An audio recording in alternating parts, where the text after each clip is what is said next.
No ground to stand on at all.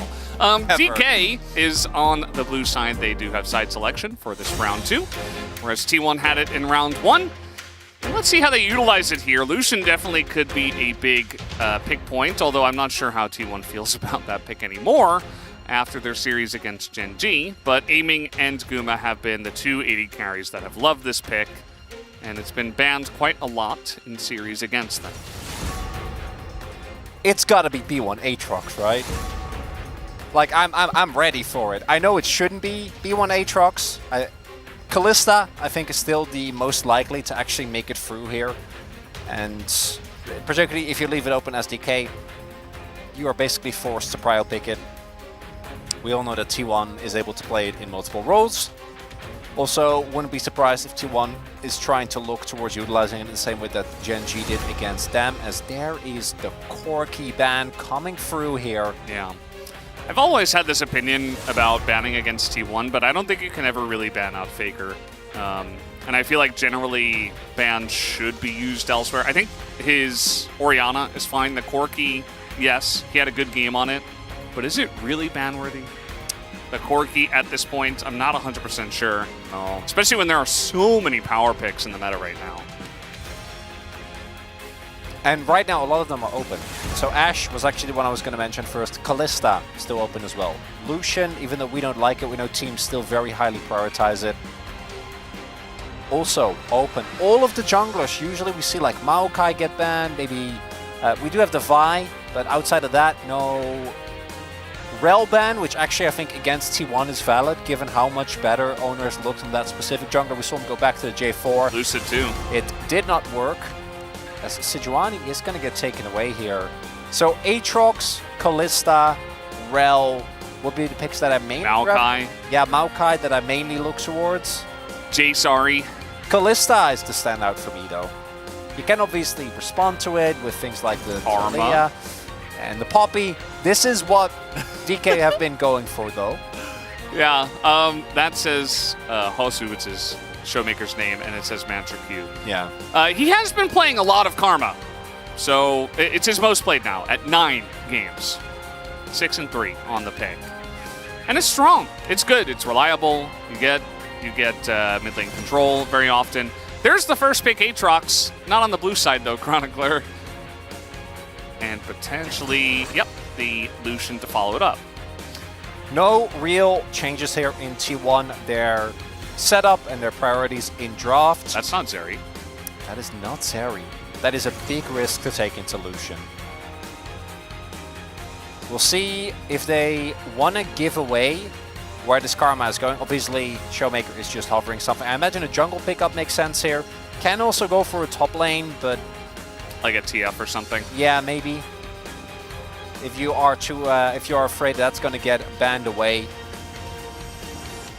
Or get a good support for your Smolder. Kalen is definitely a Milio type of guy. I really like Milio Smolder personally. I do very much worry about the laning phase, and right now this comp has no engage. So if you don't end up locking down Rel, I think you're really going to struggle in that regard unless Kingen picks up his Ornn, which, just for the record, to do matchup in the Aatrox, but I would love it. Kingen was, for many a time, one of our best Ornn players. Yeah, Nami's going to get locked in. Shouldn't come as a surprise to anyone. But Milio Smolder really allows him to have a little bit more agency in the lane while also allowing him to stack. Obviously, we do know Smolder, his future is not certain when it comes to the nerfs that are coming for him eventually. But right now, he is still a very, very scary baby dragon. But DK making the read that if we can get to mid to late against this team, we got a shot. T1, yeah, they struggled in the early game against Gen G. Right now, they are getting so much comfort. Lucian, Nami, which are really strong early game power picks. And we'll see how DK is able to round out the composition. Maybe they just say we don't need any range or engage. Or we don't need to engage because we have the range of Smolder with a W of Milio added on the top of it. Is Cassandre also taken away? Yeah. Pretty interesting. No look at the TF, which we sometimes do see for teams that pick Aatrox in the first round of picks. Ahri also going to be taken away. That's another ban towards Faker. And a big power pick as well nowadays. Talia's still open. I mean, there's still a lot that you can play in the mid lane. And Doesn't have to pick it here, of course. Can wait and hide it until the last moment if they do want to get a top jungler, as there have been a decent amount of jungle bans as well. And never mind, just going to switch that over to Taliyah. So Taliyah picked up here. Into the Karma is going to struggle in the lane, but does have a lot of power. So it's Maokai. I'm like double checking that it wasn't banned because it hasn't really made it for any drafts, but Maokai. It's not exciting. Oh, a change? Yeah, Karma Xin Zhao, we've been seeing a lot of this. And I do like it a lot. I'm just shocked given that DK have been playing extremely heavy. Okay, there we go. We see a lot of it because generally Maokai's banned. Yeah. I was also, I think they've already committed to being a peel back type of composition, so it does make a lot of sense to me to then go for the Maokai, because it really aids that type of style, provides some much necessary CC. Jace, I wonder if that could be a consideration here. Renekton, it's foolproof. It's a good matchup into specifically Aatrox. We've seen it pull out more and more. Does great in the 1v1. Is it going to shut down Zeus? I would be pretty hesitant on that, because I do think his Aatrox still has been able to have an impact in basically every single game. But what does Owner go here? Because so many of the standard picks have been taken away. Are you going to go for something that tries to invade the Maokai, or are we going to go a very different direction? Like in Italy. Nocturne is going to be the choice here. I'm seeing a decent amount of Nocturne. Certainly can be one of those picks that you throw up a shield and Maokai can't necessarily stop you from doing it. The only issue with it is that it feels like the one champ that's going to be going really hard in the paint unless the Aatrox gets some big flanks. And it's not necessarily like a team fight engaged champ. It's like I'm going to go in by myself. It's not a Rel that kind of sets up the fight for the damage dealers to do their work. It's more of like just another guy that's diving into the back line. Yeah, D plus their composition is Renekton gets us through early, and then everything is in the only goal is get aiming fed, get into his stacks, and Showmaker will be a great secondary damage source with the Karma, as long as he doesn't fall too far behind. And then that's the whole comp. You kite back, you have your Milio, you have the safety of Maokai, as we take a look at some other great fan art.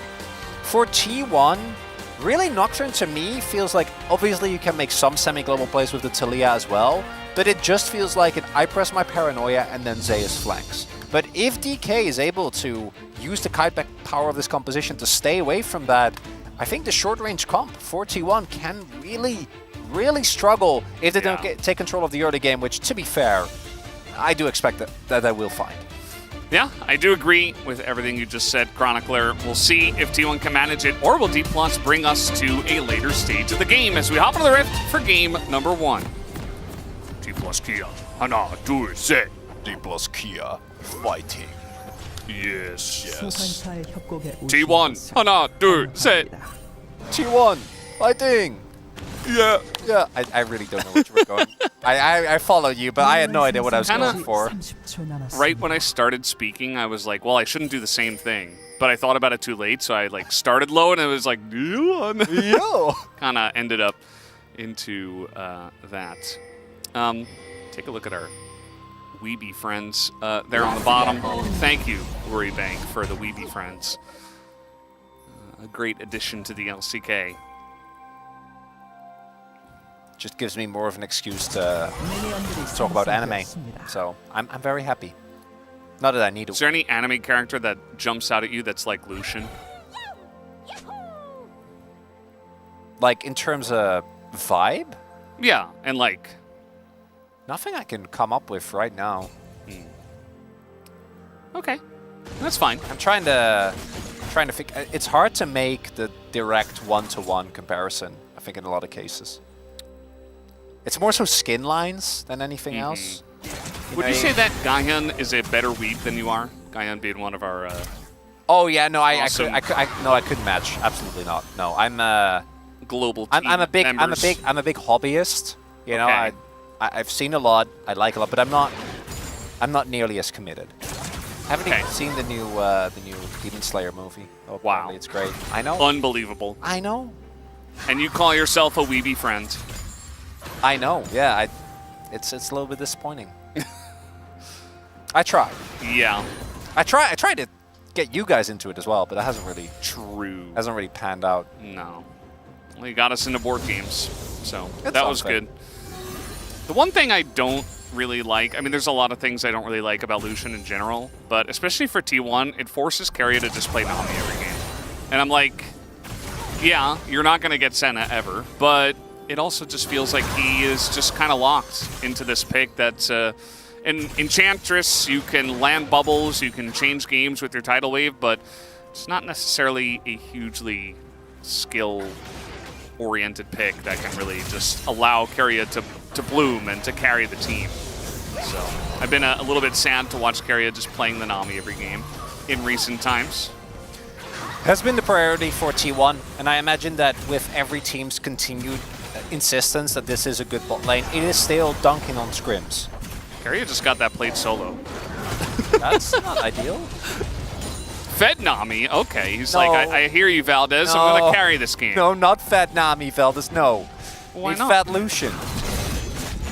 Wow.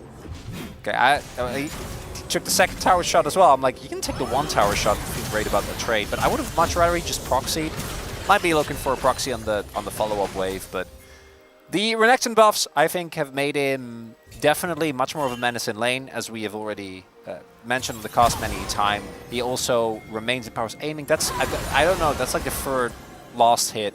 I gotta be careful with those, especially as Smolder, because of how, you know, the sooner you get to your stacks, it works exponentially, so you really don't want to miss too much. It gives you a decent amount of extra power, but by itself not really going to do the heavy lifting that you need.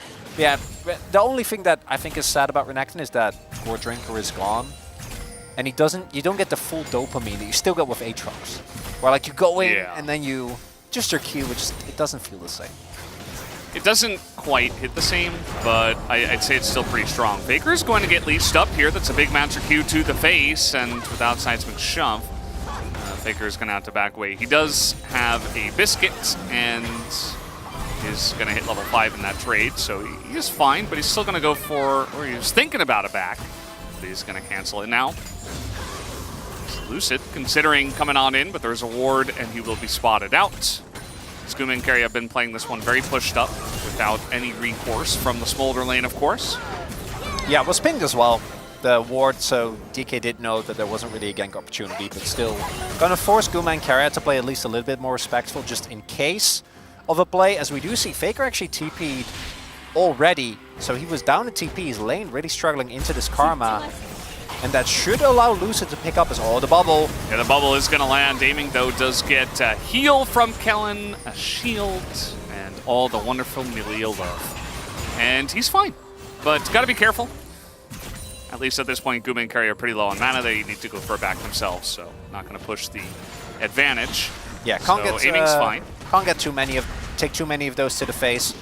As owner, ooh, the rare early gank of Showmaker. Yeah, that's never going to work. No. They are going to still fear and just maybe try to help him get out of lane. There's no seismic shove. The second Faker misses seismic shove, the gank is never going to work. So, yeah. Also, Karma has a speed up with her Spire, which allows her to run away from it. Yeah. Especially going tier 2 boots first, which is very good against Taliyah. So, dodges the gank, Showmaker absorbs the pressure, Oni then tries to force the play anyway, it doesn't end up working out. They will get the Dragon for this, which testament to Guma and Keria, good for them. But Lucid is going to get triple blades, they got a proxy off, so Kingen gets a free back, and they bullied Zeus off the wave, as well as forced his TP. So, a lot of this, I think, does show, really is just Showmaker getting a great job done early in the lane, forcing the early TP out from Faker. He then TPs back, has a tempo advantage, gets the shove in, allowing Lucid to pick up the early grubs. And then also Kingen in the 1v1 actually doing a really good job. The reason why Zeus was already low was due to his aggressive trades, so Lucid just has to show his face.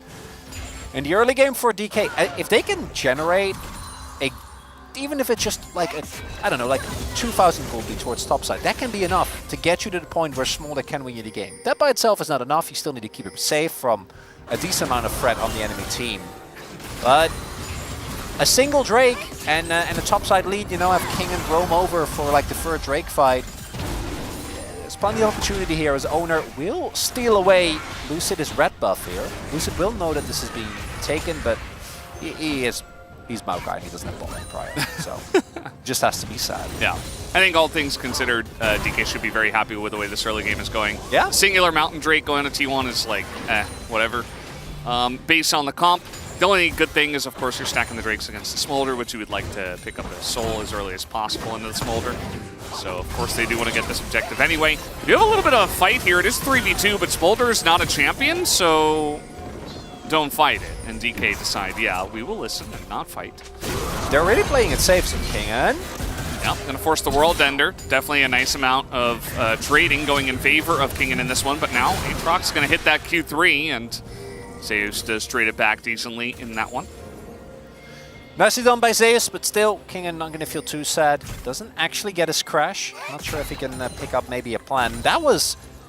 DK could have gone for a play there, but Owner, I think, was just about to hit 6. As, man, this mid lane, Showmaker's absolutely dunking on Faker. This pressure, really big. It's just so hard to play into the Karma as Talia. Like, you can never hit Seismic Shove if the Karma knows what they're doing, and they can just sprint at you, and you don't really do anything except throw rocks at them that they shield, and then it's a done deal from there. Talia's early damage just also isn't that good. Yeah.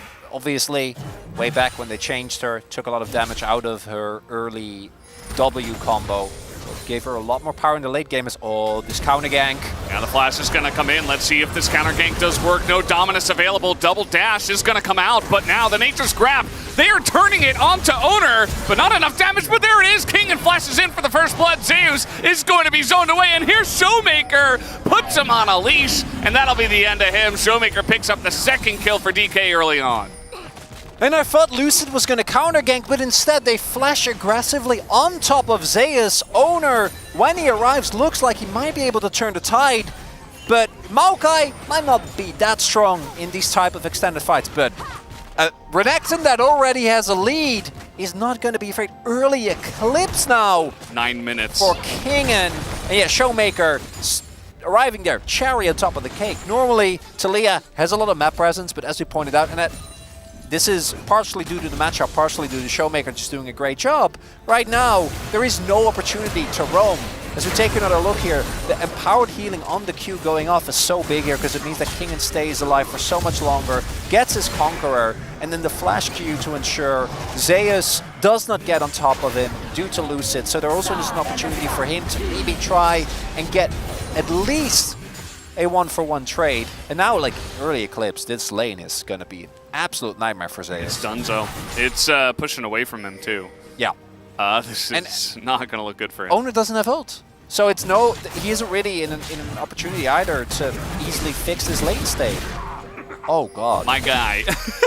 He is desperate. I mean, what can you do except try to take some trades and look for something? Lucid does not have flash, and now he's kind of caught between a rock wall and a hard place, and down he will go. Nicely done on the side of T1, but this top lane is not getting any better for the side of Zeus, as Kingen does extend quite a bit in far to that turret, and he will survive after going pretty far in there. Ooh. Yeah, neither of them had flash available, otherwise that could have gone very differently. His ult. Cullen comes in, ult used by Kellen, and he will be just fine. Really nice pick onto Lucid there. Well done by Faker. Uh-oh. Now we got the stun coming in. That's the Q, and that is the end of him. He cannot step up to the lane. You can't walk up. You don't have flash. He's Eclipse, man. He's just going to shred through you. Kingen on this Renekton popping off. Lucid has ult. He I don't know if he wants to use it. Yeah, they spot him too early. Also aiming, but still Smolder. But they don't need to. Like, they can just sit here and give up the next Drake, see what the soul ends up being. And you're not in any rush. And this Renekton, every time he shows up now to a fight, T1 are really going to have to bring their A-game not to get run over by this Crocodile. Yeah.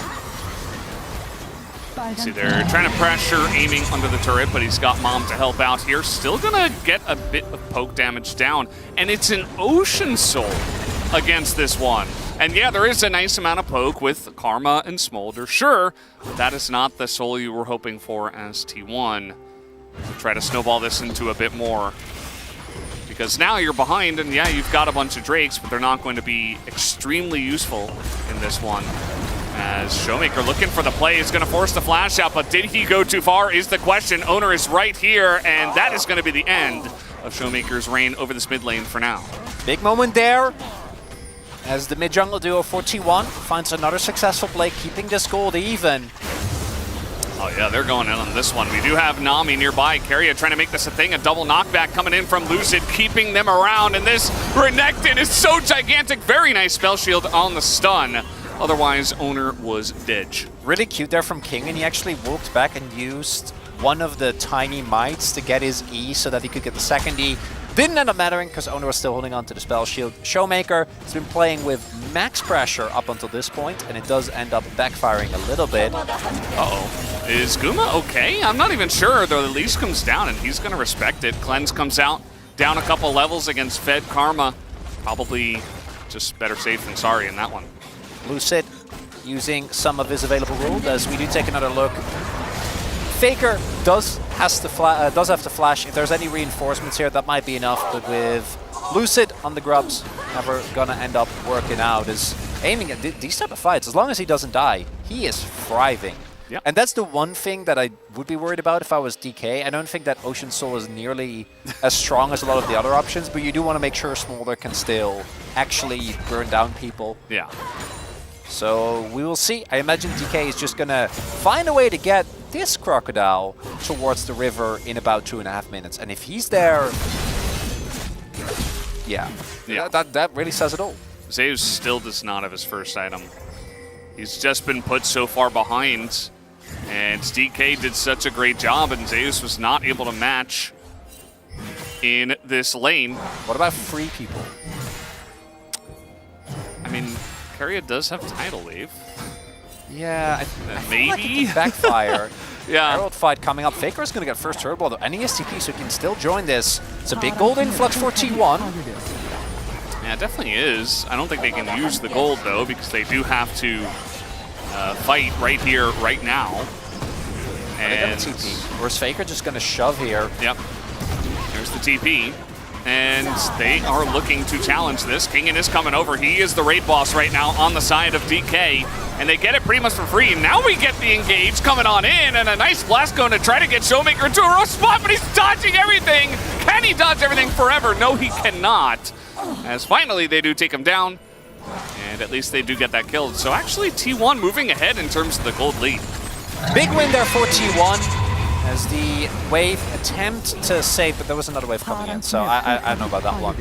They get the Herald, but they do have to really pay for it. I think there is the power of paranoia, because with full vision, we knew DK could have probably tried to turn around that fight, but giving up Showmaker by itself, not the end of the world. The big thing here, though, is that they already got the bot side turret, so they got a really big amount of gold from that. And then here, the Blast Cone ends up saving aiming, but unfortunately Showmaker, even though he stalls for a decent amount of time, Zeus still finds him. There you see, like, the health bars are full. They could have gone in, but they don't really know the landscape of the fight, so they opt not to run the risk.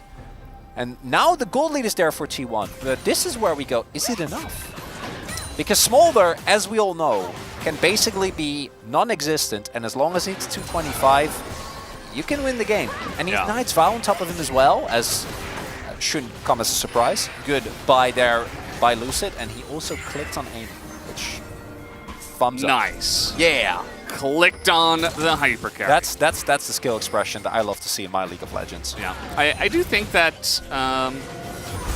Okay, we're gonna have a fight. I don't get to think, because now Guma will be forced to flash, or rather dash, away from this one with this cleanse, and he will be okay.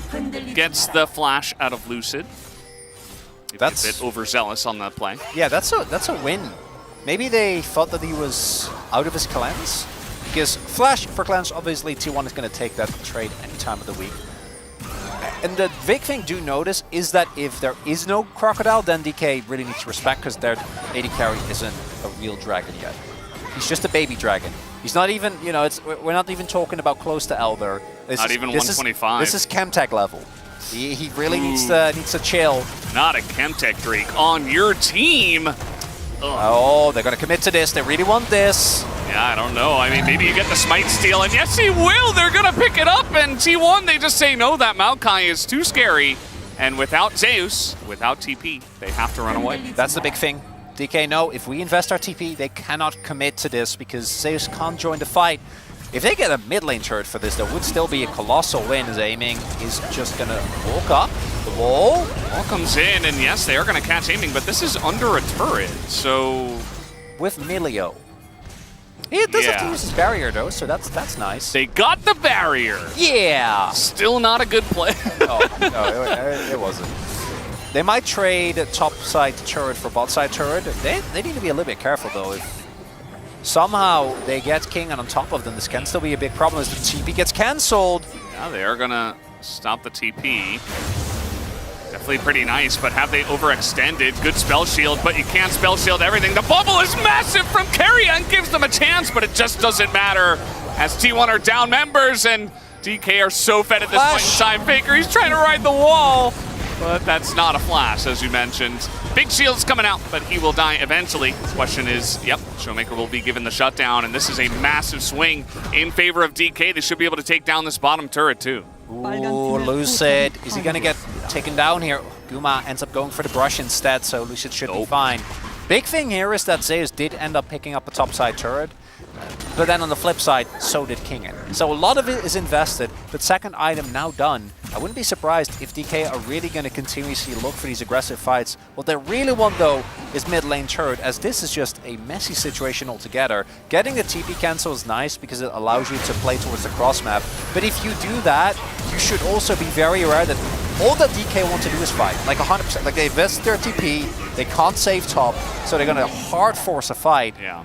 And T1 just doesn't seem to be ready for it. A little bit too far forward, ends up having to pay with some of their lives. And now, I think aiming sitting at like 135. Once you pass the 125 threshold, it's going to rapidly accelerate. There we go, already at 140 now. He's been in mid for so long, too. I mean, they are very obviously trying to feed him as many stacks as possible. Like, they rotated him over as early as they possibly could. The Milio got him through lane, and the Milio has been very clutch in many situations. Actually kept... Aiming? What?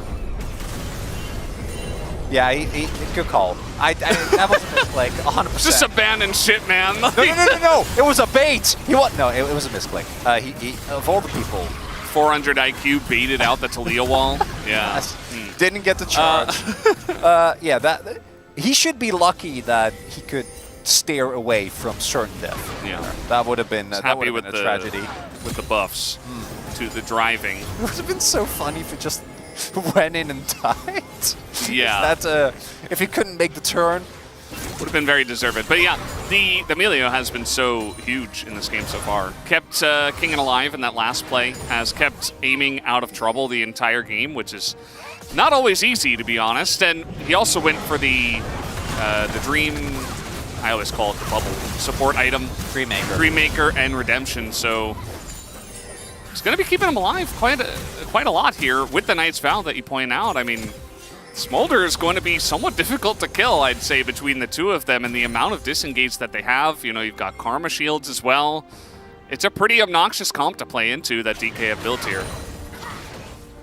It really felt, and I actually think that the bot lane specifically did the job that they needed to. Like, they didn't end up getting multiple double kills bot, but against DK's level of bot lane, I don't think you should be expected to get it. But they got like 3-4 plates, perma prio, were able to stack 2 dragons, but it was the top side of the map where the troubles really... And unfortunately, they're stuck playing Lucian the whole game. That is, yeah. I mean, yeah. The biggest downfall of that. That's the real issue. Versus a Smolder that now has his Shojin done as well. So those stacks going to come through even quicker. And now DK can decide, hey, we don't need to go for this fight. This is just soul point. Leave it be. TP comes in from Faker. 161. So I imagine DK is going to say, hey, we're just going to take mid lane turret and be happy with that. Yeah. Lucid hits level 11 by smiting away the big raptor. Feel pretty good about that right before this fight does begin, as it does look like DK still wants to fight this one. Not willing to give away even the soul points. And they can?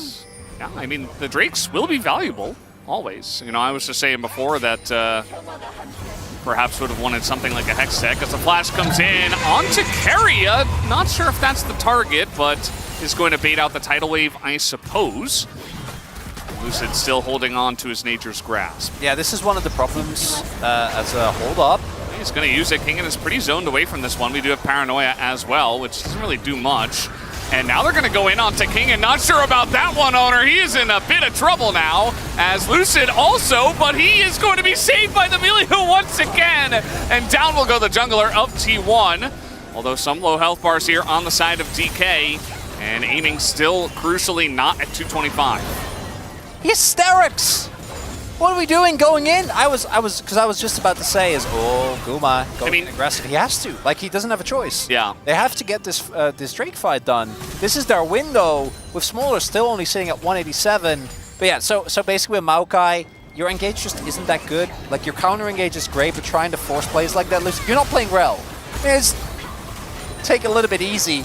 Maybe he thought he was playing Rel. Yeah, well, I mean, he's been playing like it. Like, with Maokai, you just can't really make the plays the way that you do with Rel, even though you have point and click CC and great lockdown, unless it's in a pick situation. But now, like, aiming might actually hit it. Like, look at the way that the poke is being invalidated. Man. Whereas the poke from DK, whoo, Horizon focus coming up big there. Yeah. That's second Drake going over. And the more you get these Ocean Drakes, the more the poke wars will go in favor of DK. They were already winning them, and they're going to have 2 Ocean Drakes. They're denying T1 a soul, and they're scaling their Smolder for free. Aiming is 2-0, and he's almost at 225 in this game. Feels like DK are sitting pretty with the wait and stall comp, and get your Smolder ahead. And also the fact, as you mentioned before, that Kingen got such a massive lead in the top lane. Just makes it even more comfortable. And there are compositions, if you have like Vi Nautilus, where I'm like, you can just find the one angle and find the backline and blow up the Smolder, but I don't think they're that good at doing this. The ult from Lucid keeps away Guma, and then they go in. Kingen's like baiting them. He's like, please go on me. Yeah, because he has hysterics. He's a fed Renekton. If you have everyone, then maybe you can burst it, right? Like if you have Guma there as well, but you just don't. So you don't get to burst through him. It's 2 AD champs jumping on him with his steel caps done as well. So Kingen's like, yeah, come at me. Now 2 Drakes available here, 2-13. It's not quite over. T1 still have map control, but I'm getting really worried. Serpent's Fanger for Guma I actually think is a great item. Like, you're going to get an incredible amount of value out of that. Healing reduction as well for Keria, but I don't know if that's enough. You know, like, you can itemize as much as you want, but the comp diff might be a bit too big. As Lucid zoning all. Zone them away from the middle there for 2 seconds. Not even I would give him that much benefit of doubt, Valdez. Oh, I thought you already put the POG vote in the jungle box already. No. You know that you're joking, okay? Yeah, and I mean DK, they're just sitting around, and that's fine. Because for them, that's all they need to do, right? They're like, just sitting. You know the meme sitting there format, menacingly. or like it's just Velda. It's just a headshot of you saying they're sitting around, and that is fine. I want to someone make that. 226, just past the 225 mark. Happy Dragon. He got rapid fire cannon done as well. He has Kellen, giving him even more range. We have this unstoppable Crocodile. The only thing, I think, that stands between this Smolder winning the game is just DK's natural talent for not winning games from this position. They do really have shown us that they have the capability, but I love the position that they're in this game. I think it's really hard for T1 to reliably get backline access, and if they don't, I think aiming is just going to start 1v9ing these team fights with a comp that's completely built around them. Yeah, absolutely. You know, you might look at the gold and say, well, T1 are ahead. Like, doesn't that mean something? I would say that they just don't use the gold as well, especially as the game goes along. Like, yes, Guma is quite fed. And he can burst people down, especially Lucid out of position. These are the picks you're going to be looking for if you are T1, as Lucid's going in. Actually, very difficult to kill, but they do take him out, and that might just be Baron for T1. Let's see if they want to start it up. Oh, really rough there by Lucid. If he flashes over the wall immediately, then maybe They're able to get out of here alive. Instead, he ends up going down. That's no smite. This might have been the turn that T1 were looking for. Looks like they might want to fight this one, DK. They're going to throw in Mom just to poke a bit. But yeah, this should be a free Baron over to their side. And now DK a bit out of position, getting TP'd behind. Faker could easily thread on a wall. Nice amount of poke damage is coming out from the side of DK. And T1 just want to turn tail. Can they find Faker? They don't want to risk it. Instead, just trying to get Prio here in mid. Imagine if they had a Maokai. Yeah, that would have been very free. Really big mistake by Lucid there, especially with the flash still available. Held onto that, I think, for way too long. Great catch, though, from T1, looking aggressively for this play. And that might be enough, because if they do retain the gold lead, that could be it. Yeah, just walks up too far. Even here. Flash away. Flash away. And then he does flash. And he flashes towards Renekton TPing, but just had to use that earlier. You've been so liberal with your use of flash. Yeah. Just do it there as well. Definitely a bit rough. Certainly the Maokai is a big part of this composition. And they're going to need him when these fights do get a bit more spicy. As now he is back on the Rift, and with a Drake coming up in 20 seconds, we'll be curious to see if DK do want to fight over this. They are going up against Baron buffed T1 at the moment to make it a bit more difficult. Faker looking for a wall angle here. Ingen off on a flanking position. Zeus also has farmed his way back into the game, by the way. We haven't talked about it in a while, but he's level 16. Think now sitting on at least 2, possibly 3 items as the ult. Yeah, not gonna get a whole lot of value out of that. Well, he disengaged from them. And Zeus does have a nice angle, but they spot him. They know he's there. And it seems like they want to go forward. Here comes the tidal wave. Might catch Kellen. A nice amount of burst damage does come out from Guma. As now trying to go on the chase. Zeus still on a nice angle here, but not quite able to get over the wall this time around. And he's just going to retreat. Very tense moment, a pretty close fight at this point as Guma trying to make himself felt at this point in the game before it goes too much farther. Aiming is going to get bubbled as he does have that very aggressive positioning. Here comes Mom as they have the engage from behind onto the back line. As down will go King into the flash forward from Zeus. It's going to be enough. They take away aiming as he just gets wombo combo down. Yes, DK will get the dragon, but they are getting absolutely swept off the map here as it will be a clean ace in favor of T1 on the dragon fight. Do not worry, says T1. All we need is just one angle, one moment of weakness. And that moment of weakness DK did give them. It starts with the Baron, but that I think they could have come back from. Now, it's still relatively early into the game. I don't know if the death timers are going to be... I think aiming should be up, so at the very least, they will be able to hold on to the Nexus. But still, now the gold lead for T1. Ballooned off of the face of planet Earth. They're up in the stratosphere, Valdez. And yeah, you got a soul point.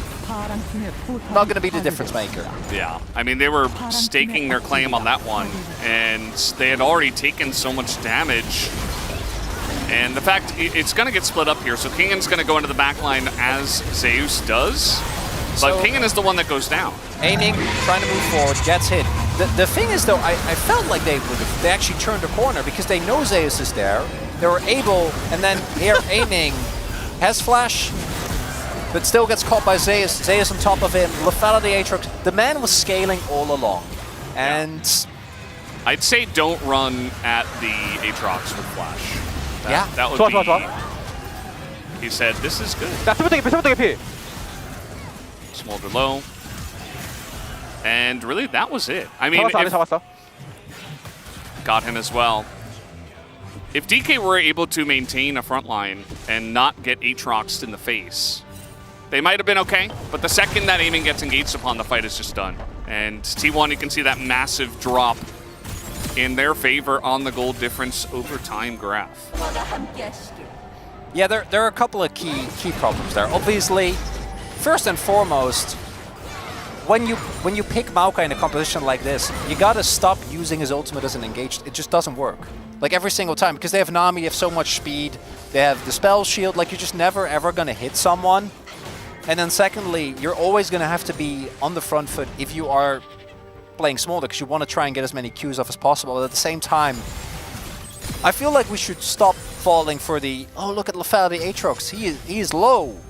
No, he's not. It's not real. It is not real. That is true.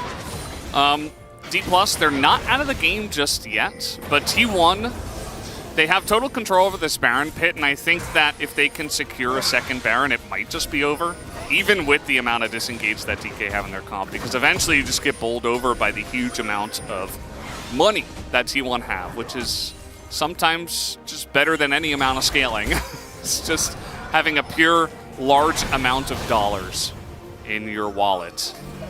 Yeah, and right now, T1 obviously have that prerequisite amount of gold. I don't know if there's an opportunity for DK to really try and contest for this Baron that is about to come up. Looks like with the position, they are maybe thinking about it. We're seeing the pings, still 15 seconds, and they do have Smolder, so should be able to clear this wave relatively easily. You know, Smolder's in the game, so I'm never going to say that it's over until it actually is over, but I feel like DK might have, again, find a way to make the game very hard for themselves.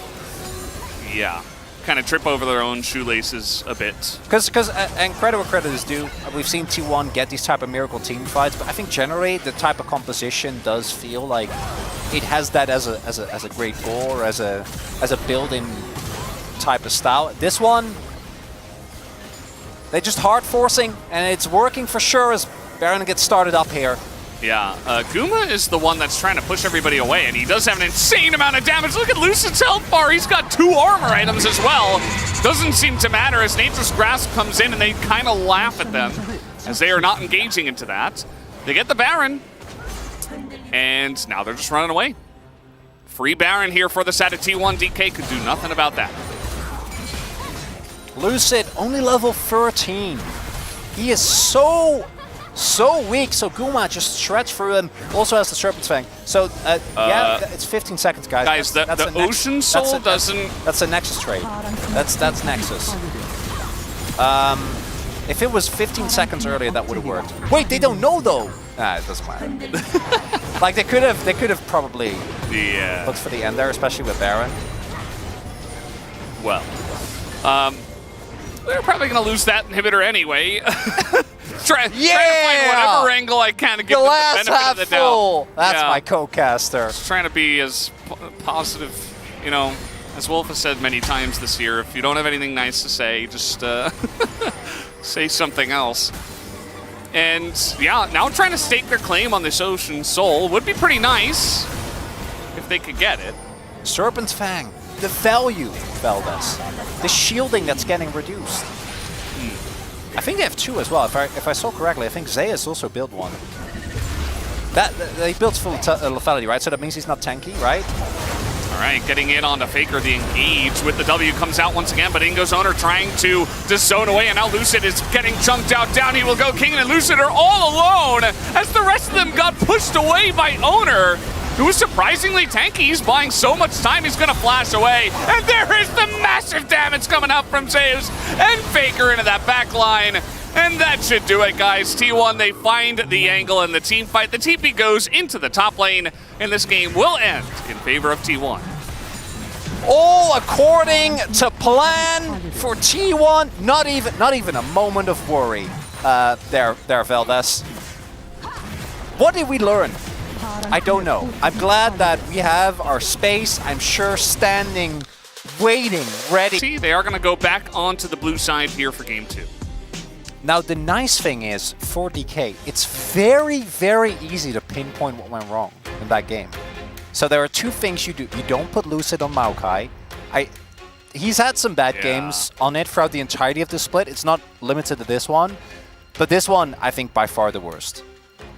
We've seen that he can engage on Rel, either pick him Rel or have him pick something where he doesn't need to be the main initiating tool because the Maokai was just absolutely not it. And don't give Zeus Aatrox. There we go. It's very straightforward, or don't walk into it and use your buns. But I feel like if a player just keeps finding those angles, no matter what the game state is, and I think that Zeus, on specifically Aatrox, has been able to do that, maybe we just should collectively accept that He should not be allowed to play it, as the Nocturne is going to get banned away. The Nocturne, to me, was really interesting because I feel like we talk often about the perceived value of Paranoia, but I think in a lot of key fights in that game, you could actually see the chaos that it sows was really big for T1 finding big angles. There was the fight at the end as well, where Owner basically ulted in, but then because no one on DK knew what the rest of the follow-up was, they couldn't even kill him. Like, he actually stayed alive for a large part of it. Does mean that so many big picks are still open right now. Corki ban dropping, though, that's good. That's a good... just let the Corki go. It's fine. Yeah. Might have rathered to see the Aatrox banned away, as you were mentioning. Karma's going to be taken away here, so now that leaves Sejuani up as a difference from game number 1. So, again, Kalista available, Sejuani available this time, Corki. No Karma first pick for Showmaker this game. B1 Aatrox? It's Kalista. It's a lot of aiming. Right? Speaking, so maybe it is just the Kalista, but if they don't feel confident to play into Lucian Nami, they'll just pick it instead. Gonna be the Lucian to come out here. We have actually seen aiming, I think, have a great performance as the Nami pick away. Whew! That's not one we've seen. Usually the Lucian comes out and they end up picking away the Milio. Now, do they want to go Milio here again? That combo we have not seen had a lot of success. When you go back to, like, classic Lucian pairings, the Braum is another one, but playing Braum into Nami does not seem like a great time. The Rel, it should be a no-brainer here. I would be fine with Lee as well. I do trust Lucid on the Lee. I do not trust him on Maokai, as I'm sure everyone who watched this game will agree. The Syndra we actually saw earlier today as well. I don't feel like she's in the best of spots, but if you don't want to play Ahri, it is the type of direction that you can go into. As that Lucian Sona. Oh! Okay, it's gonna happen. All right, so hear me out. Obviously, it's going to be tough for Nami to reliably find the punish onto Sona. Sona's scaling absolutely off the wall, but particularly into compositions that don't have built-in hard engage, like playing into a Nami, your early Q poke can actually be really substantial. So you can actually get with the Q as well as some empowered autos. Oh, that's not Draven. Oh, that. Okay, I would have loved the Neela. I feel like Sona does just kind of fold if you have something that can get on top of her guaranteed. That's not going to be the case. It is the Rel, which is, I'd argue, Owner's best pick at the moment. Obviously had an incredible Worlds on this pick as well. But now you do have the opportunity for DK to ban out some of these bot lane pairings. And Nami by herself is not meta for a very good reason. Yeah. Kind of needs Lucian, or at the very least, Draven to function. And you would imagine, yep, that's the first ban. Got it, yep. Do you think they ban away the Neela after seeing it hovered, or do you go elsewhere? I would, because I think there's a lot of stronger AD carries, but I don't think a lot of them work that well with the Nami, if that makes sense. So if they end up picking like a Xayah, for example, I think Xayah is much stronger than Neela is, but we'll see what they end up going for. Maybe, like, is it Varus? I'm like double checking. Hasn't really been coming up in this one. Kalista Nami? I guess. Renex and bad though. That's way big thumbs up for that one. 100% the right call. Good idea. I'm like, do you ever go an AD mid lane that you like Tristana mid and then you go a mage in bot? I'm like looking at like Seraphine Nami? I'm looking at Swain or something. I don't know. I'm really Ahri. Yeah, Ahri. Ahri's great. Strong champion. Oh god. Well, that is a Showmaker special, and it might just be picked up here. Although I didn't mind the Syndra personally. But this is much more in line with what Showmaker loves to do. Annie. This has actually started to make a comeback. Yeah. I was actually looking towards Lissandra specifically.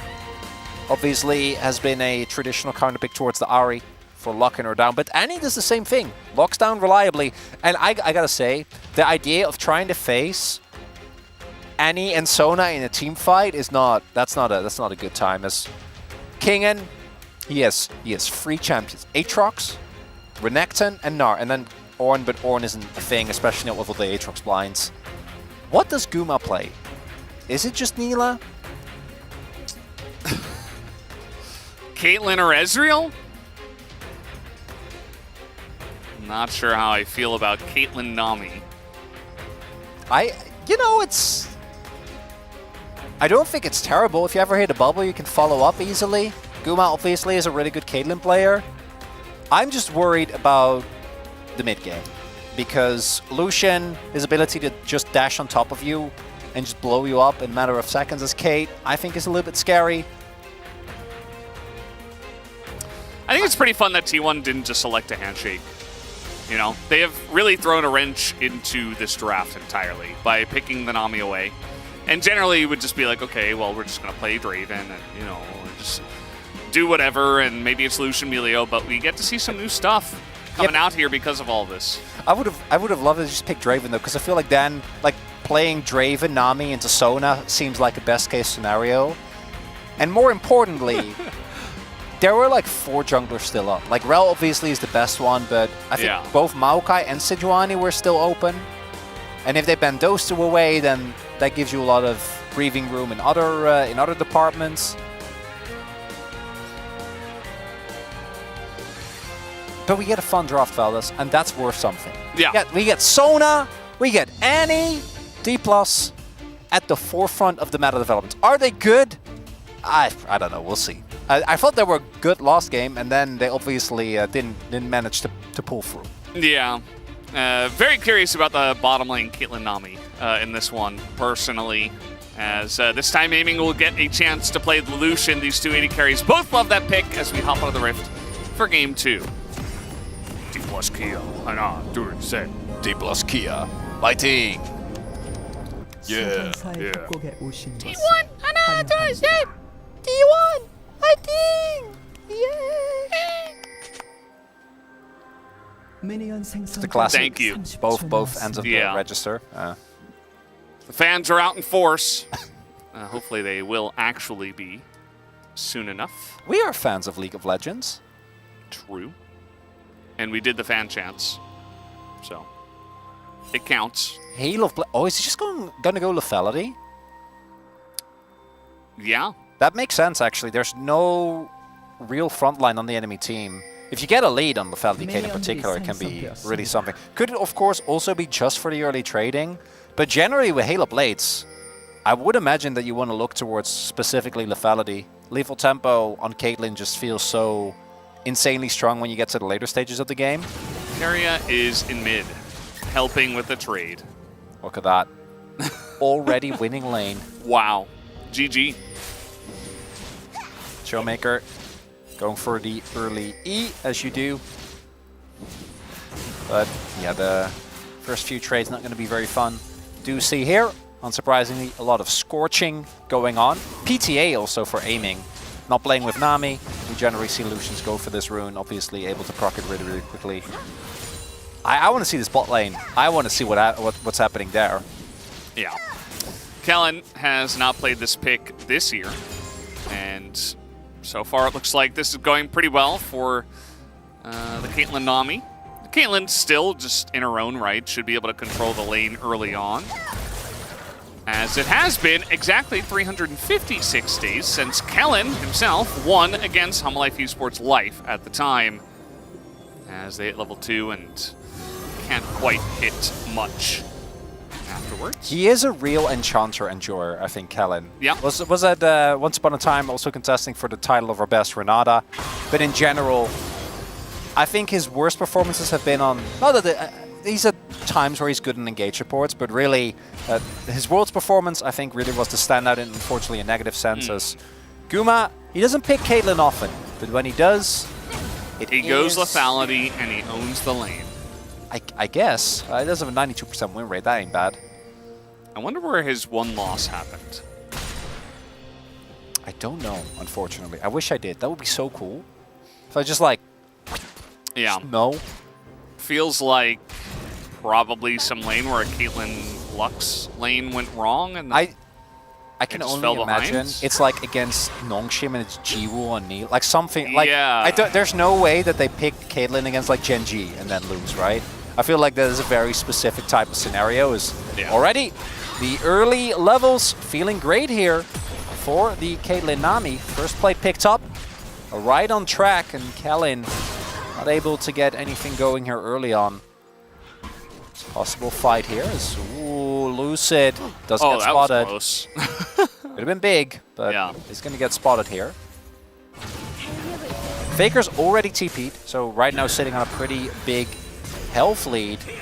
We'll see if Lucid is able to actually take this away. Does have a smite available and Owner doesn't, so should be completely fine. We'll just take that and it'll be an even trade. Doesn't spot the ward. Yeah, just run around securing Scuttle Crabs. Nice little dodge-a-rooney from Kingen, but the house is going to miss. Big wave in his favor, so Zeus not going to continue that trade. Started off pretty well. Wonder what the build from Callan is going to be as well. If he's going to go for just very early utility, like he did with the Melio in the last game.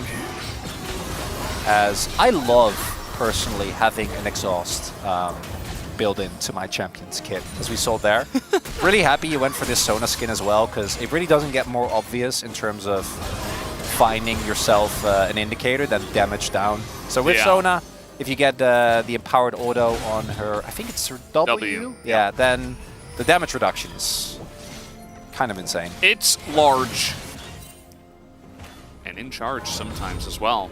Guma and Keria just gonna back. Looks like Keria is having second thoughts though. Owner meanwhile just doing the Void Grubs. I almost called them the Scuttle Crabs. I mean, it's pretty similar. Close enough. Yeah. Oh, he smited it away. After the little might denied him the Q steal, and Owner will just take 2 and go away. Lucid got his 1. That's all that you'd really want to ensure. We've still not seen the Grubs be really getting... If we had a top lane split push meta, I feel like they would be much more important, but that's not really how the game is played.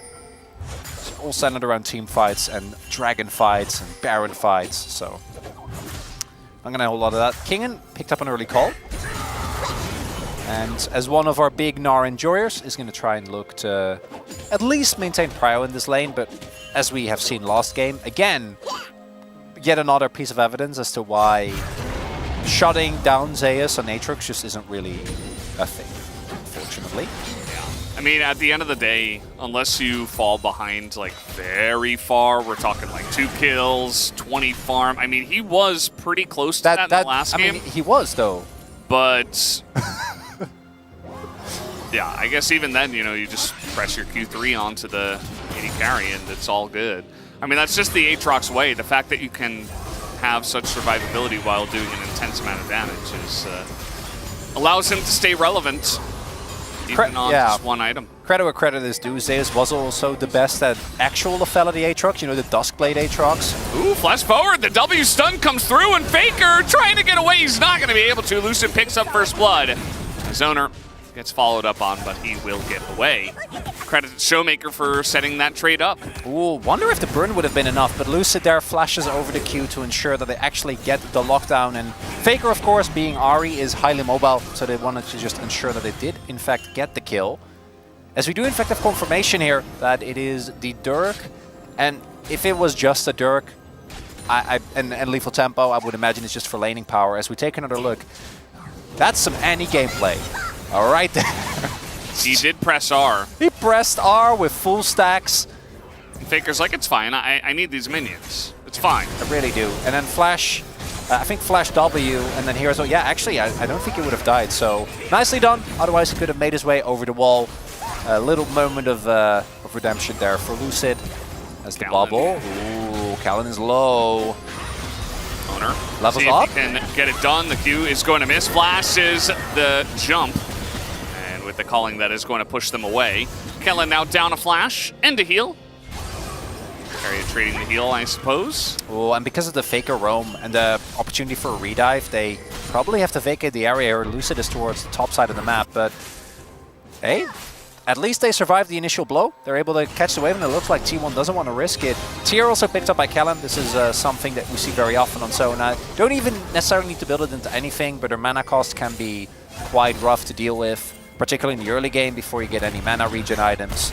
I'm going to try and be able to spam as much as possible, as we do have Lucid towards the top side of King and might be looking for an extended play. Yeah, he definitely is trying to get something done. Owner's on the way as well, but pretty far away at this point. Zeus, World Ender, gonna push them away, just trying to buy time for Owner to get over. And with the flash on the Q, he's just gonna say, never mind, not gonna take any chances. Lane's going decently enough, and I'll just accept my flash. Nice attempt there from DK. They do get the flash out of it, so successful play. Wave state is a little bit rough here, but King should be able to TP back with a large amount of money in his pocket. And if he spends that, he should be fine and able to fix it. Might be an opportunity for Owner here, though, to try and punish this Gnar. And if you immediately get the flash out of him, could be a big win, as really crisp timing here from the Rel. Out comes through, and he elects not to flash just yet. Let's see if he can survive. He's going to flash the Q3, and that will be enough. Keeps a decent health bar as well, and now with Owner on the top side of the map, they're just going to take this Drake. It's going to be the Drake here for DK.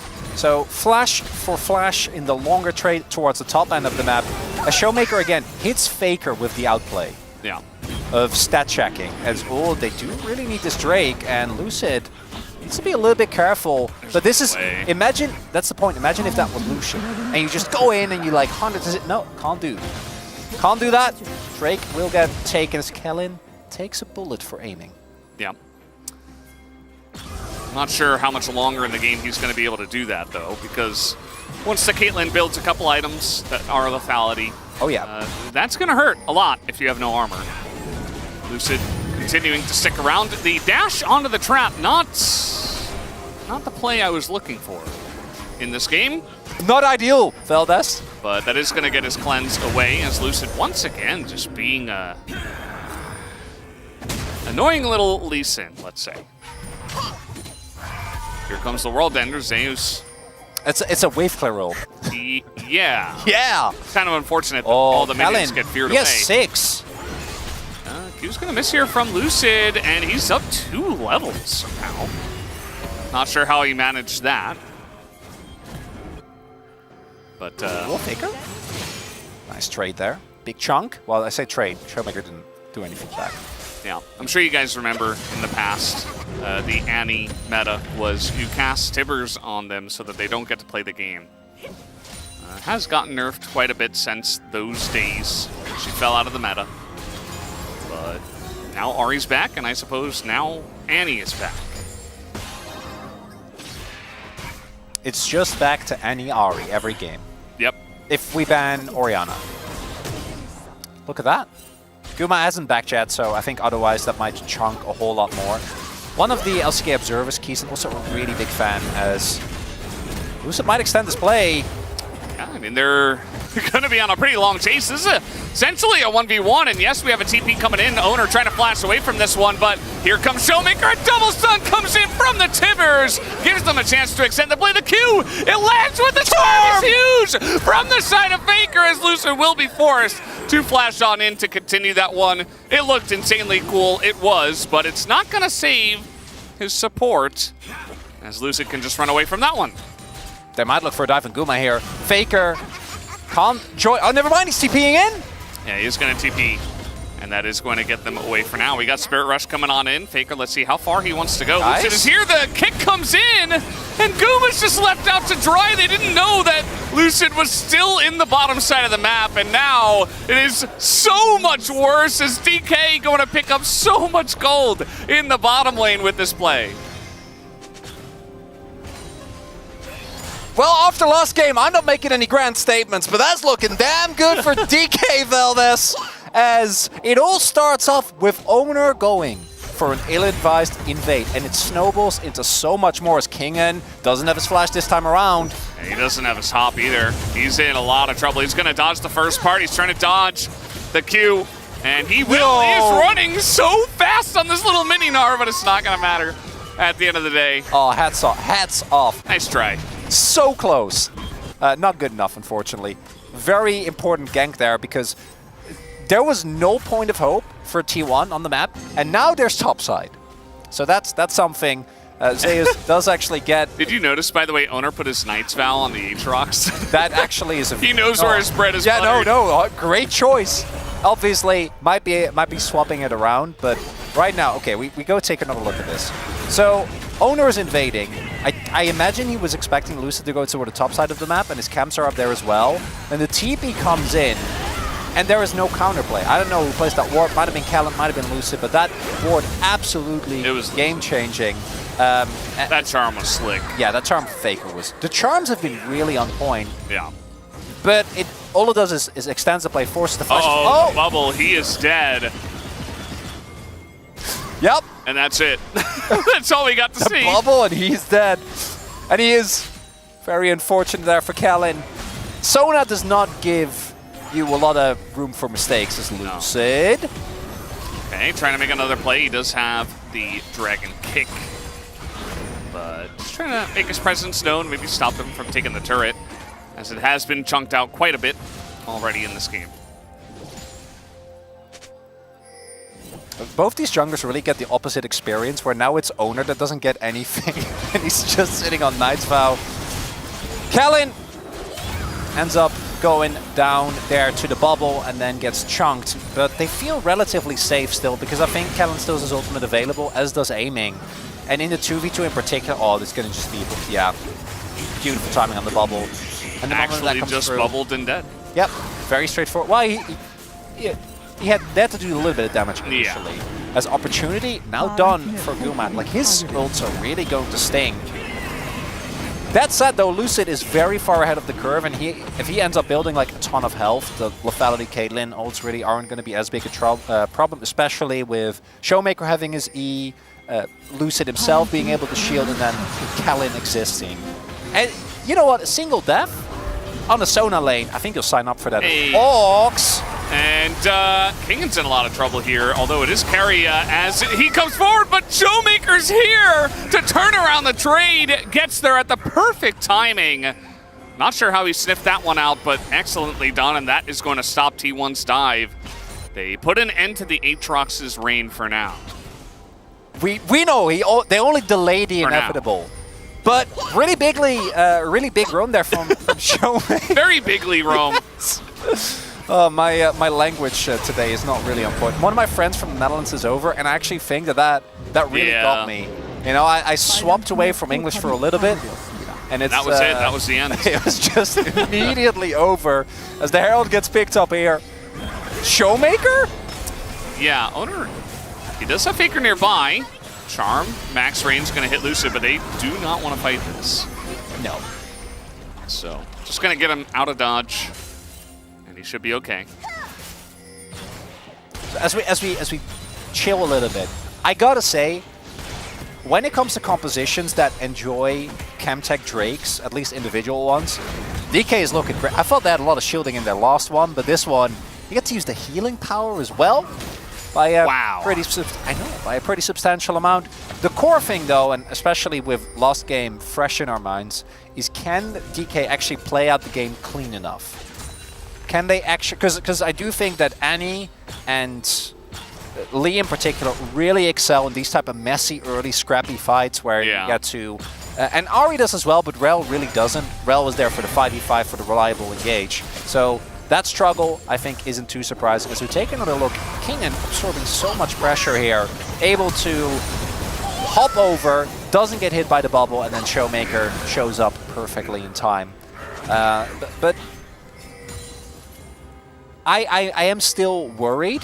The big thing for me is that Showmaker, it really, when you look at it, is the engage. Like, Flash Tibbers is actually probably going to be how they start fights. Yeah, or like flank kicks from Lucid or a big Mega Gnar, you know, like there's... But that, you're a lot more reliant, and with Showmaker, all you need is Flash. Like, obviously, Callan can Flash ult, but I feel like all the players in this game should be good enough to not get hit by that. Yeah, I feel like teams just got sick of Vi, and they were like, no, we're just going to ban that every game now. And so you don't get to point and click from the jungle anymore. And Nautilus was looked over this time. And now, instead, Annie's back. Yeah. Malignance is a great item for her, though, to be fair. It is. It does have a nice amount of synergy. Nice angle here onto Showmaker, but Faker took so much damage. The bubble is huge from the side of carry. They can't take him down as now Guma in a lot of trouble. Nicely done with the net, but I don't know if he's getting out of here. Just going to hold on to his flash for quite a long period of time. They finally do take him out. They give Kellen the kill. I think they wanted to get the actual carry. The re-engage! Oh boy, Showmaker going way too close to the sun. And down he will go. They're trying to go for a dive here. The Q is going to go through the gold post on that one. The health bars are low. Zeus does FTP though. I think T1 might be looking for a turn.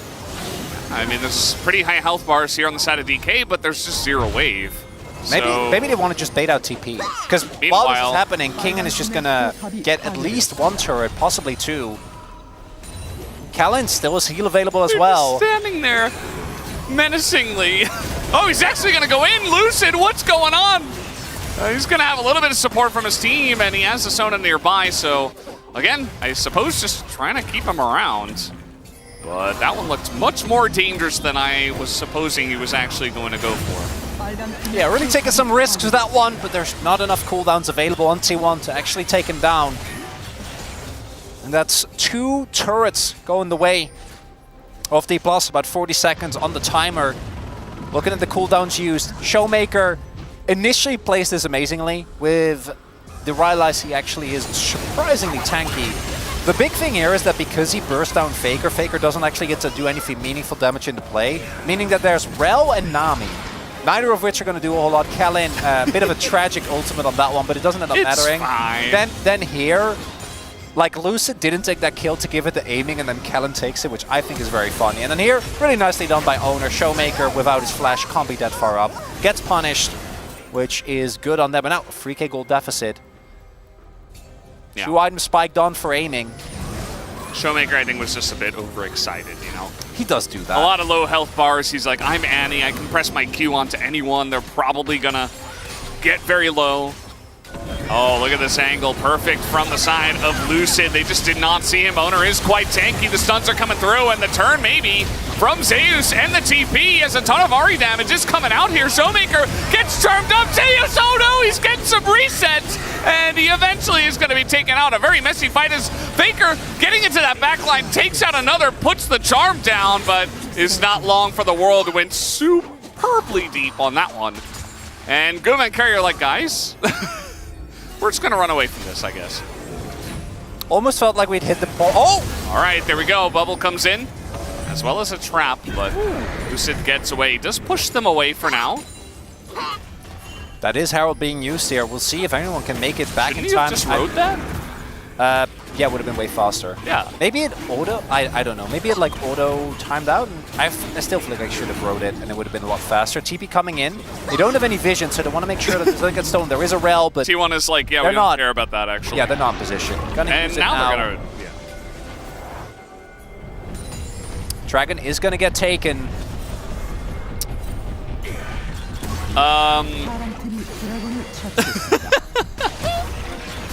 Is he just fine as well? Is he just gonna run away now? Yeah, no, he's peacing out. It's fine. You know, if he crashed into the mid turret, he might just get stunned up by Sona or something, and then he doesn't know where the rest of the team is. So, the whole idea initially, I think, is the big issue. The rest of it, I can't just for comedic effect. I can't believe that they almost pulled off this fight as well. So this starts off with an attempted pick on Owner, but because he actually gets a Magnet Storm off, he gets way tankier. And then Zeus, as he often does, able to get so much damage done. Aiming doesn't get that much done with the calling, and crucially here, Zeus gets the double reset, and that's where you're like, oh boy, especially with Faker also being able to play as okay, he's dead.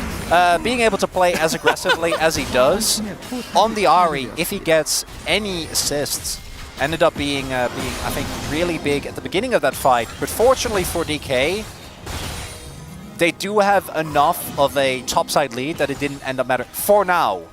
For now, because yes, you killed Zeus there inside. Don't let that distract you from the fact that at any given point, that man still has way too much power on the Aatrox. Now, though, soul points taken, and this reminds me of last game, Valdez. It does. If you're a T1 fan, you're like, this is nothing. 2k gold deficit. It's a Chemtech comfort soul. zone. Yeah. Who cares? And you know, to those people I say, fair enough. Fair Watch enough. T1 just get Baron and then win the game. Yeah. I mean, at the end of the day, well, let's take a look at how this happened first. Just That's actually unfortunate so timing. sad. Yeah. I mean, he leaves the bush right as they round the corner. Yeah. What are you going to do? Unfortunate. Unlucky. Even the World's Finals MVP has those moments. So when it happens to you in solo queue, you know it can happen to anyone. Ow. That is a lot of hurt coming through. Morello's done now for Showmaker. I'd say a pretty good itemization into the Aatrox. Yeah, Everyone I else don't doesn't mind it. matter. Just deal with the Aatrox and maybe you've got a chance. Yeah, I'm on board as well. Because at the end of the day, you know, you don't even have that Smolder composition. And I do think that DK are playing this one a little bit more balanced. You know, a lot less mistakes from Oh, yeah. Lucid, from aiming, I suppose. I mean, he did get caught out the one time, but in this one, it does feel like they are playing with their lead a bit better. Yeah, and man. it is unfortunate for them that they don't have a good Drake once again. If only we could have known Lucid was good at carries instead of tanks. If only we had multiple seasons of Challenger League.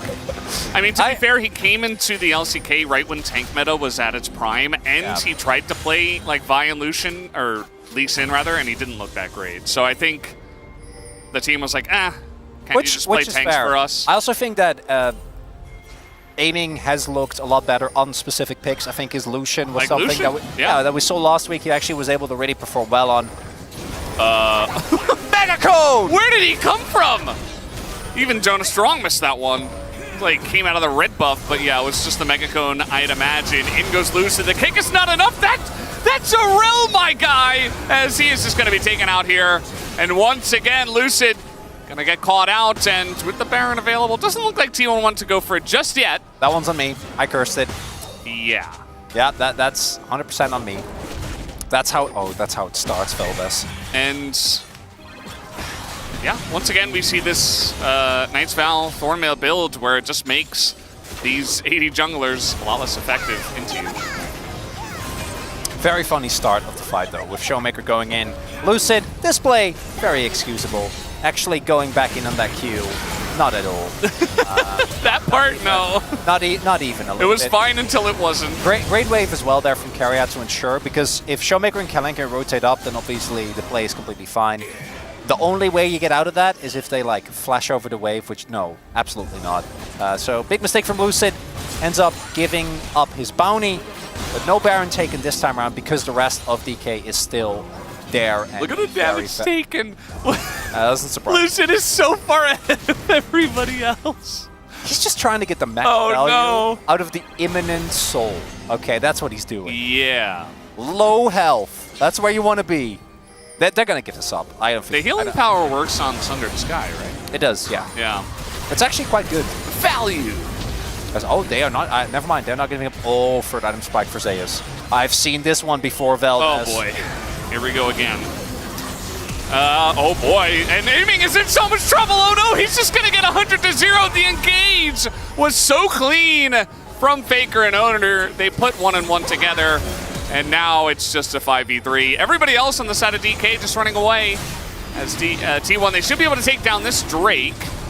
And maybe just run straight at the Baron. I will be curious to see what they do with this lead now.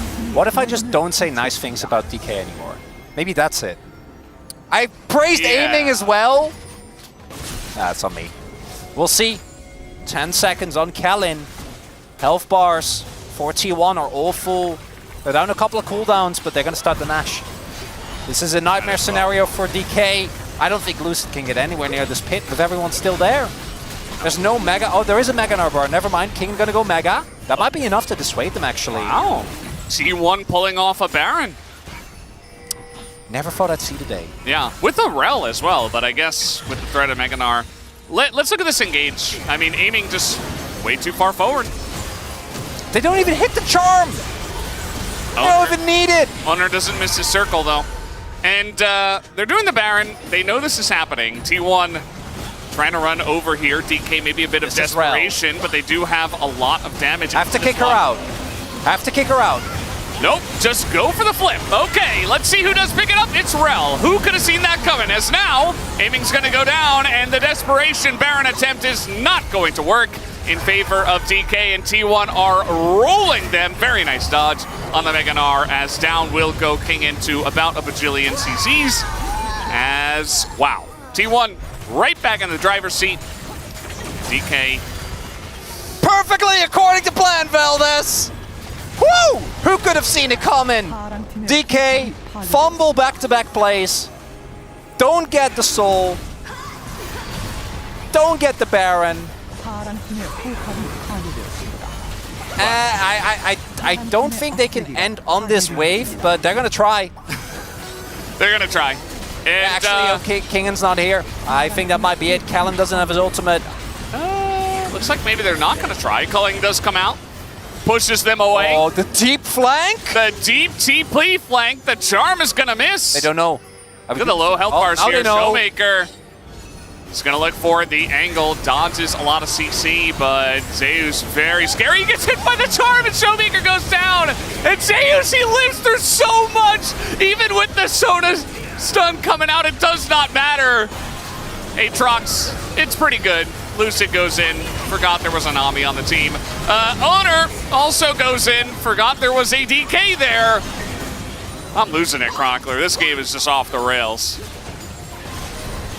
I didn't know KT was playing today, Valdez, but that's kind of what it's feeling like right now. If you put DK and then T1 Yes. is K. No. T1? What? If you flip DK, it's KD. KD, KT, KD, KT. There you go. There you go. Figured it out. So, someone needs to zone. Rel, you're never winning the flip. It's Faker, actually. All the credit goes to him. He buys attention. He goes in, then stopwatches. No one can get to him. Then, obviously, you're going to lose the 50-50 because it's Rel, which I feel like at this point we have set too many a time. And then here, really big charm. Showmaker does actually end up dying to Faker, finding that angle, because otherwise, if he gets another spell rotation off, at least he would kill Owner. Then Lethality Aatrox is thumbs up. Lucid going in here, absolutely no. I think he's trying to up that damage taken graph, but should have flashed before he gets hit by the It worked. tidal wave there. Well, technically it did. If that's what he's trying, it worked. The big difference with this game and the previous one, though, is that the gold lead right now is not yet insurmountable. So maybe Not they can. true. Maybe they can come back. Who am I kidding? Zeus is fulfilled. Like this is. Yep, he's also got QSS. Yeah, he added QSS and that's what Yeah. I was actually like.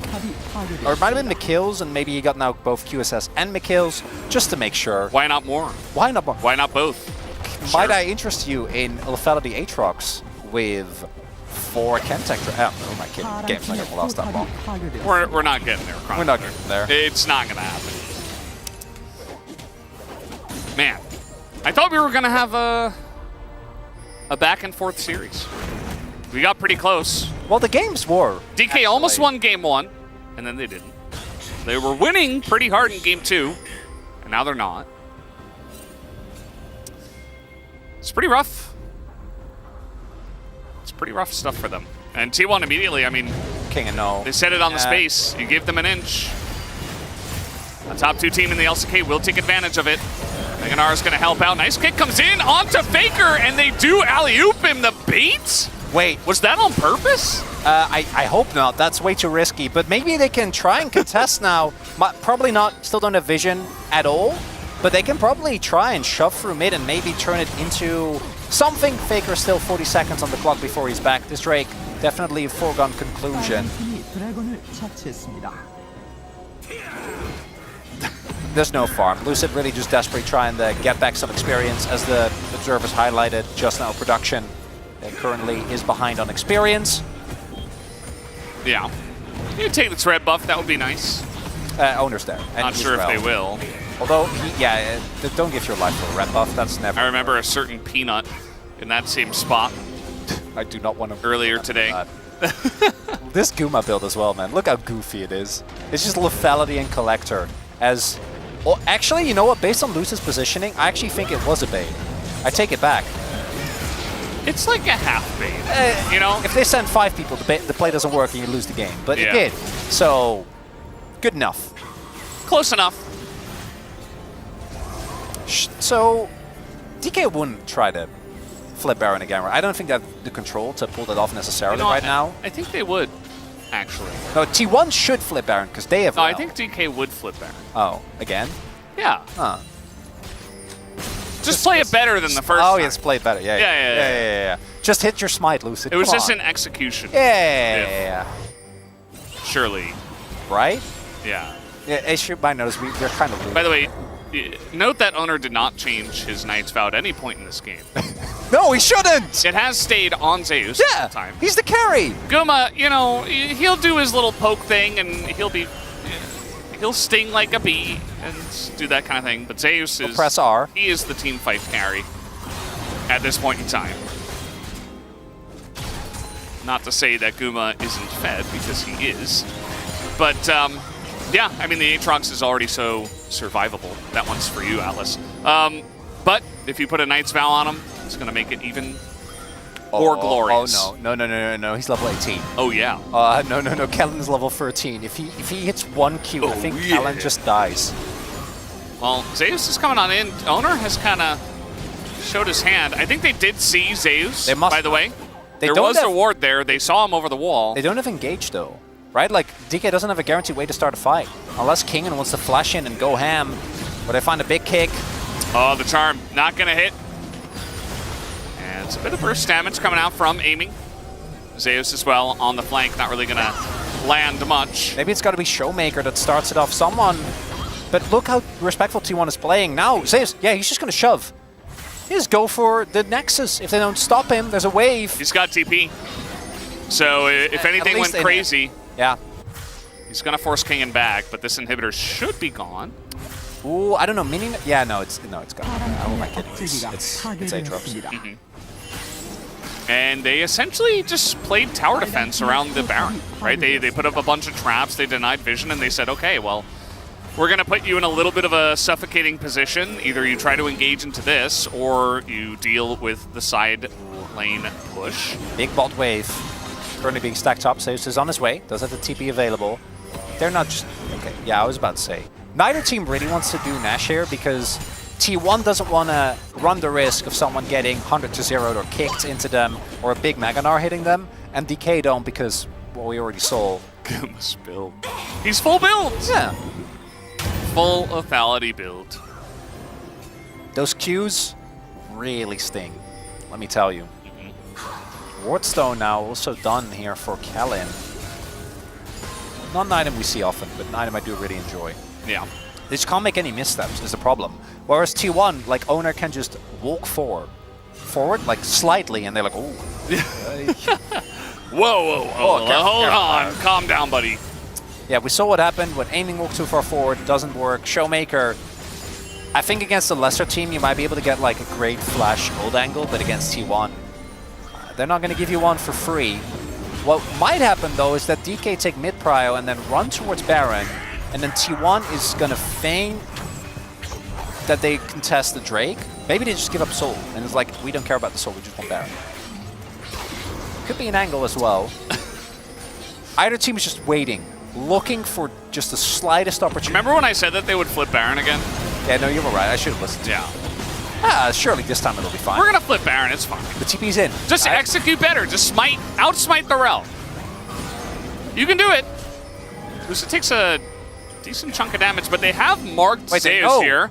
Okay, he's going to 1v5. Which is very important. World Ender taken out here. Showmaker's taking more damage. Jesus, that R is pretty huge. It's now Owner desperate to try to save him. It's not going to work out, and now a bit out of position. Showmaker, though, is solo as well. Owner does take him out here as the damage coming out on the poke from Faker, and Guma is huge. The Meganar, it's desperate. It's not good enough.